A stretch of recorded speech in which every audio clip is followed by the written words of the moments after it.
자, 오늘은 요한복음 13장 34절과 35절 말씀을 중심으로 너희도 서로 사랑하라 라는 제목의 말씀을 증거하겠습니다.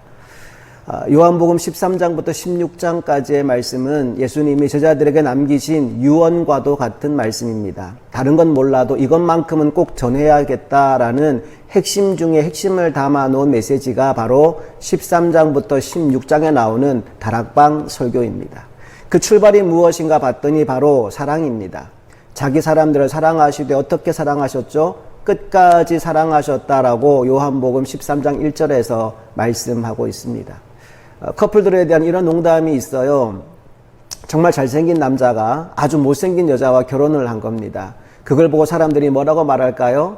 저 여자 집안이 참 좋은가 봐 그런데요. 반대로 아주 예쁜 여자가 정말 못생긴 남자와 결혼을 하는 겁니다. 그걸 보고 사람들이 뭐라고 말할까요? 저 남자 돈을 잘 버나 봐 그런데요. 마지막으로 진짜 못생긴 남자와 진짜 못생긴 여자가 결혼을 한 겁니다. 그 커플을 보고 사람들이 뭐라고 말하는지 아세요? 저 두 사람 진짜로 사랑하나 봐 라고 한다고 합니다. 여러분, 그냥 농담처럼 들리지만 이 우스갯소리에 담긴 굉장히 중요한 진리가 있습니다. 그것은 사람을 둘러싸고 있는 여건이나 환경을 떠나서 그 사람 자체만을 사랑하는 것이 매우 어렵다라는 것입니다. 그런데 주님은 어떻게 사랑하셨다고요? 사랑하시되 끝까지 사랑하셨습니다. 그리고 그 사랑의 표현으로 대야에 물을 떠서 제자들의 발을 씻어 주셨지요. 그게 지난주의 말씀이었습니다. 이제 오늘 본문 말씀을 보면요, 그렇게 우리를 향해 사랑을 표현하신 주님께서 너희도 사랑하라고 말씀하고 있습니다. 34절 35절 말씀을 다시 읽어볼게요. 새 계명을 너희에게 주노니 서로 사랑하라. 내가 너희를 사랑한 것 같이 너희도 서로 사랑하라. 너희가 서로 사랑하면 이로써 모든 사람이 너희가 내 제자인 줄 알리라. 오늘 예수님의 이 말씀을 기준으로 놓고 본다면 크리스찬은 어떤 사람이 되어야 할까요? 바로 사랑으로 소문난 사람이 되어야 합니다. 교회는 어떤 공동체가 되어야 할까요? 사랑으로 소문난 공동체가 되어야 합니다. 그게 빠져버린다면 고린도전서 13장에 나오는 말씀처럼 아무것도 아닌 것이 되어버립니다. 고전 13장 2절 말씀을 함께 읽어볼게요. 내가 예언하는 능력이 있어 모든 비밀과 모든 지식을 알고 또 산을 옮길 만한 모든 믿음이 있을지라도 사랑이 없으면 내가 아무것도 아니요. 우리가 흔히 사랑이라고 말하는 것은 사실 크게 둘로 나누어서 정리해 둘 필요가 있습니다. 그중 하나는 무조건적인 사랑이고 또 하나는 조건적인 사랑입니다. 조건적인 사랑은 이런 거예요. 첫 번째 경우 조건이 충족되지 못한 경우가 있겠죠. 만약에 당신이 이 소원을 들어준다면, 만약에 당신이 이런 조건을 충족시켜 준다면 사랑하겠다. 영어로 if의 사랑이 있습니다. 두 번째로요, 조건이 충족되지 못한 경우도, 충족이 된 경우도 있어요. 그때 이렇게 말하겠죠. 당신이 지금 출중한 외모를 가졌기 때문에, 혹은 당신이 좋은 대학을 나왔기 때문에, 또 당신이 괜찮은 직장을 가졌기 때문에 나 당신 사랑해. 영어로 말한다면 because of의 사랑이 있을 겁니다. 세상 사람들이 만나고 헤어지는 대부분의 이유가 이 두 가지 때문입니다. 조건을 보고 만나고 조건이 충족되지 못하면 헤어지고 그리고 그걸 사랑이라고 포장합니다. 그런데 무조건적인 사랑은 이런 것 아무것도 따지지 않습니다. 오히려 그럼에도 불구하고 사랑하는 거죠. 당신이 부족함에도 불구하고, 당신이 연약함에도 불구하고, 당신이 가진 것이 없음에도 불구하고 나는 당신 그 자체로 당신을 사랑해. 이게 무조건적인 사랑, 영어로 in spite of의 사랑입니다. 이런 사랑을 경험할 수 있는 대표적인 관계가 부모와 자식이지요. 그리고 성경을 보면 하나님이 또 예수님이 이런 사랑으로 우리를 사랑하셨다라고 나옵니다. 자, 로마서 5장 6절 말씀을 보시겠습니다. 우리가 아직 연약할 때 기약대로 그리스도께서 경건하지 않은 자를 위하여 죽으셨도다. 5장 8절은 또 이렇게 나와요. 우리가 아직 죄인 되었을 때 그리스도께서 우리를 위하여 죽으심으로 하나님께서 우리에 대한 자기의 사랑을 확증하셨느니라. 5장 10절은 또 말씀이 이렇게 이어집니다. 곧 우리가 원수 되었을 때 그의 아들의 죽으심으로 말미암아 하나님과 화목하게 되었은즉 화목하게 된 자로서는 더욱 그의 살아나심으로 말미암아 구원을 받을 것이니라. 말하자면 이런 거지요. 우리가 연약함에도 불구하고, 우리가 죄인임에도 불구하고, 우리가 원수임에도 불구하고 우리를 사랑하셔서 대신 죽어주셨다라는 겁니다. 그 주님이 오늘 우리들에게 세 계명을 선포하시는데 그 명령의 내용이 바로 이것입니다. 요한복음 13장 34절을 읽어봅니다. 새 계명을 너희에게 주노니 서로 사랑하라. 내가 너희를 사랑한 것 같이 너희도 서로 사랑하라. 새 계명의 내용은 서로 사랑하라는 겁니다. 그런데 조건이 붙어 있지요. 내가 너희를 사랑한 것 같이입니다.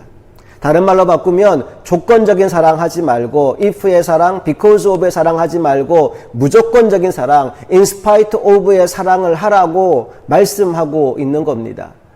여러분 근데 이게 쉬울까요? 어려울까요? 어렵죠. 아니 솔직히 말하면 불가능한 일입니다. 어떻게 우리가 예수님처럼 사랑할 수 있겠습니까? 그런데 이걸 우리에게 하라고 말씀하고 있습니다. 자, 그럼 어떻게 이걸 할 수 있을까요? 의지적으로 노력해서 아닙니다.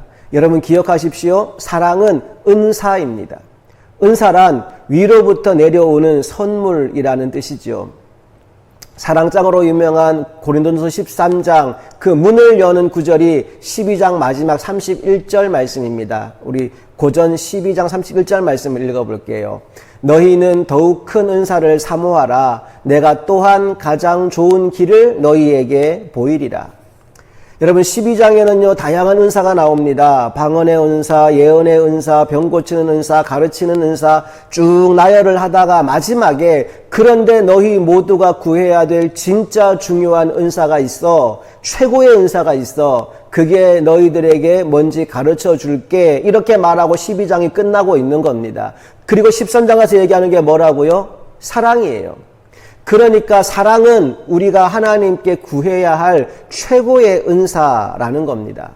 내가 의지적으로 사랑해야지 한다고 해서 사랑이 되는 게 아니고요. 앞으로 사랑할 거야 결심한다고 사랑하게 되는 것도 아닙니다. 사랑에 관한 책을 읽고 열심히 연구한다고 해서 사랑할 수 있게 되는 것도 아니에요. 언제 사랑할 수 있느냐? 하나님께로부터 위로부터 우리에게 사랑이 부어질 때 가능한 겁니다. 로마서 5장 5절 말씀 보세요. 소망이 우리를 부끄럽게 하지 아니함은 우리에게 주신 성령으로 말미암아 하나님의 사랑이 우리 마음에 부은 바 됨이니. 난 오늘 예배하는 가운데 여러분 모두에게 성령의 충만한 은혜가 임해서 하나님의 사랑이 가득히 부어지게 되기를 소망합니다. 그래서 하나님의 사랑을 여러분의 마음의 그릇에 가득히 담고 이 예배가 맞춰지게 되기를 간절히 소망합니다. 우리 계속해서 35절 말씀 읽어보겠습니다. 너희가 서로 사랑하면 이로써 모든 사람이 너희가 내 제자인 줄 알리라. 여러분 그리스도인의 증표는 십자가 목걸이가 아닙니다. 들고 다니는 성경책이 아닙니다. 그의 삶을 통해서 흘러나오는 하나님의 사랑입니다. 그 사랑을 통해 세상 사람들은 주님을 알게 됩니다. 그 사랑을 통해 세상 사람들은 우리가 그분의 제자라는 것을 알게 되는 겁니다. 자, 여러분 이 기준으로 이제 오늘의 교회를 한번 바라보십시오. 이 기준으로 여러분들이 알고 있는 예수 믿는 사람들 한번 떠올려 보십시오. 아니, 여러분 자신의 삶을 한번 비추어 보십시오. 우리는 과연 지금 제자다운 삶을 살아가고 있습니까? 철학자 니체는 아주 유명한 말, 신은 죽었다라는 말을 남겼습니다. 그가 이런 주장을 하자 유럽에 있는 교회들, 특히 독일의 교회들이 들고 일어났습니다. 니체는 그 말을 취소해라. 니체는 그리스도인들에게 사과해라. 항의하고 데모하고 난리가 나요. 그런데 거기에다 대고 니체가 한 수를 더 떴습니다. 뭐라고 말했느냐 하면요. 내가 신이 죽었다는 걸 증명하겠다라고 말하는 거예요. 여러분 그러면서 니체가 신이 죽었다는 증거로 제출한 게 뭔지 아십니까? 바로 교회입니다. 저 무기력한 교회를 보라. 저 무기력한 교회가 신이 죽었음을 증명하는 증거 자료다라고 얘기했던 겁니다. 나는 오늘 한국 교회를 보면서 세상 사람들이 동일하게 손가락질을 하고 있지 않을까 하는 염려가 될 때가 너무나 많습니다. 사랑하는 여러분, 나는 저와 여러분이 신이 죽었음을 증명하는 증거 자료로 쓰이는 것이 아니라 정말 하나님 살아계신다. 오늘도 하나님 일하고 계신다. 확인하고 싶으면 말씀의 교회 한번 와봐라. 당당하게 외칠 수 있는 믿음의 사람들이 다 될 수 있기를 소망합니다. 이제 말씀 한 곳만 더 읽고 설교를 마무리하기 원합니다. 베드로전서 2장 9절 말씀 함께 보겠습니다. 너희는 택하신 족속이요 왕같은 제사장들이요 거룩한 나라요 그의 소유된 백성이니 이는 너희를 어두운 데서 불러내어 그의 기이한 빛에 들어가게 하신 이의 아름다운 덕을 선포하게 하려 하십니다. 하나님의 우리를 선택하셨어요. 왕같은 제사장, 거룩한 나라 삼아주셨어요. 그분의 소유된 백성이 되게 하셨어요. 그런데 그렇게 하신 이유가 하나님 아버지의 아름다운 덕을 세상에 선포하기 위해서라고 말씀하고 계십니다. 오늘 우리가 그렇게 한번 살아봤으면 좋겠습니다. 그래서 믿는 사람들이 더하더라, 믿는 사람들이 왜 저래, 이런 말 듣고 사는 사람이 아니라 믿는 사람들은 뭔가 다르더라 라는 말을 듣고 살아가게 될 수 있기를 간절히 바랍니다. 함께 기도하겠습니다. 좋으신 하나님, 교회가 욕을 먹는 시대를 보내고 있습니다. 이 시대에 우리가 다시 제자됨의 본질을 회복하게 되기를 원합니다. 너희가 서로 사랑하면 세상이 너희가 나의 제자인 줄 알 것이다 라고 말씀하셨는데 오늘 우리에게 사랑이 식어버린 것 같은 느낌이 듭니다.